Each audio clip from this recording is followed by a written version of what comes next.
Another Russian unmatched by any other. The new Russian radar station, the Voronezh radar. Without exaggeration, these are Putin's strategic eyes. This is a crucial military strategic object, the latest radar station, Our Eyes, in the south of the country. Russians have deployed 10 such stations of various ranges across the country. It seems like not many, but they cover the entire world. Thanks to this radar, it is visible when someone launches a ballistic, cruise or nuclear missile. And the Russians were very proud of their development. This continuous nerve-wracking sound is the main warning. Eyes are open. And now, the eyes are closed. One hit this building and another hit the other building. On May 25th, unknown drones flew into the area near Armavir, striking 2 radar stations at once. And already on the night of May 27th, drones once again blinded Putin. This time the target was the Voronezh M near Orsk. And here Ukraine set a new record. What exactly is this record about? What is this vaunted radar and why are these attacks important for Ukraine? The Voronezh radar is a long-range over-the-horizon control station. Its task is to detect space and aerodynamic objects, including ballistic and cruise missiles. Now, it is also part of Russia's nuclear security system. The marks on the screen are satellites and airplanes. The blue ones are those that have been in the observation zone for a long time. The white ones have just entered it. Each is assigned a number and the system automatically tracks all movements.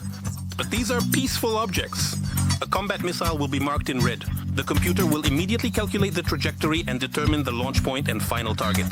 The task of the military is to report this data to the command. Such a radar sees depending on the range. For example, the Voronezh DM can detect targets up to 6,000 kilometers horizontally and 7,000 vertically. At the same time, it can track up to 500 targets simultaneously. These are radar stations that are positioned around the perimeter of the Russian Federation and monitor each of their sectors outward towards a potential enemy. They are arranged in such a way that their observation angles slightly overlap, allowing them to see everything around Russia in that direction.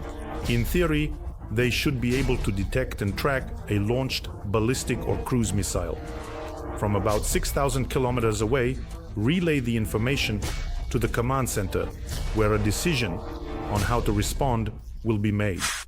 These radar stations are relatively new. Their construction has been ongoing since 2005.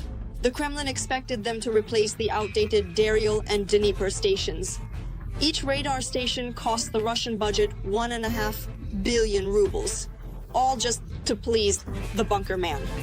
Now our specialists monitor every missile or spacecraft launch within the coverage area, which includes all of Eurasia, part of Africa, and both American coasts. Without exaggeration, half the world. As they say, not even a fly will get through. Although just a few years ago, there were, as the military says, gaps in our missile defense. The gaps in reality have predictably not gone anywhere, but we must give credit. The radar station only detects targets, and drones are not within its competence. But even if the station detected them, it wouldn't be able to do anything. The Russian air defense probably didn't even cover the radar.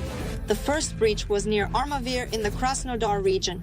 There, UAVs hit the Voronezh DM-2 at once. But we are more interested in the strike on the radar station near Orsk on the night of May 27th. There, the Voronezh M was hit. But this station, for long-range over-the-horizon control, the so-called Voronezh M has 3 modifications: a meter, decimeter, and centimeter bands. Voronezh, DM, and SM.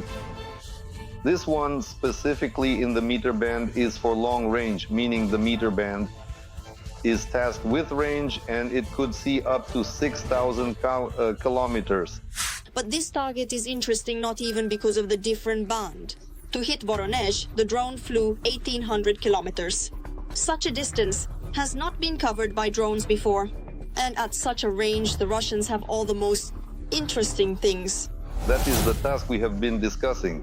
for the last probably year and a half has been accomplished. Finally, we have reached the Urals. Why?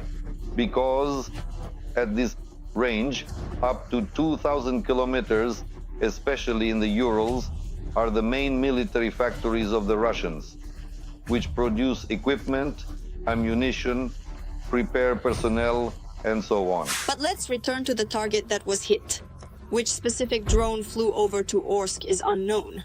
The previous record of 1,500 kilometers belonged, according to Ukrainian media, to the Ninja drone, but whether it could fly another 300 kilometers further is an open question. But the most important thing is that the target was hit. Journalists from Radio Liberty even published satellite images of the aftermath of the strike. But for the Russians, this is not proof, but like water off a duck's back. In pro-Russian public forums, they claim that the marks in the photos are not traces of strikes, but puddles from the rain. That's understandable. There's no need for the masses to know about the air defense failures, especially if this failure significantly weakened the Russian Federation. Repairing one station takes years. There aren't many Russian components there. So it simply takes years to reconfigure it. That's it. You can consider that for the coming years, 2 units are out of order. Russia cannot replace them with anything. Thus, if the effectiveness is confirmed, it turns out that the Russian Federation is half blind. After all, we're talking about disabling 50% of all over-the-horizon radars responsible for the so-called south-southeast direction. Undoubtedly, this is a huge blow for Russia. But one important question remains: why does Ukraine need this? Reaching a consensus proved to be difficult. This station allowed Russian forces to see the ascending trajectories of our ballistic missiles and the taking off of aircraft. Therefore, in anticipation of, let's say, a large number of ballistic missiles like ATACMS and the arrival of F-16 aircraft, it is very important for us to destroy precisely these stations, which are located at such a distance, among others. However, there is a nuance here. The damaged radars were not facing towards Ukraine. Only the affected station in Armavir covered a portion of the Black Sea, while the Orsk station was facing towards China, as well as India and Pakistan. Therefore, the question remains open: why else did Ukraine need to attack the much-vaunted Russian radar? Yes, to show the whole world that even by striking Russia, disabling the Russian early warning system for nuclear threats and ballistic missile launches and everything else, Putin will still do nothing. The most interesting thing is that Ukraine is covered, not by Voronezh, but by the Volga radar. And it is located not in Russia, but in Belarus, perhaps precisely because Putin fears strikes against it. But it is possible that it's only a matter of time before this radar also goes blind, just like other Voronezh radars might. In theory, Ukraine can reach 2 more such stations. In the Leningrad region, which looks at the North Sea and the North Atlantic, where the launch areas of NATO's strategic submarines are located, and in the Kaliningrad region, which covers the sector from the North Atlantic to Italy. The latter is only 450 kilometers in a straight line from the border, but it's several hundred kilometers in a straight line through Poland, and that's already a problem, although maybe not entirely a problem. We'll tell you more about this in the next episodes. In the meantime, write in the comments what you think about the new targeted objectives. Be sure to like this video and subscribe to the channel so you don't miss new episodes of Arsenal.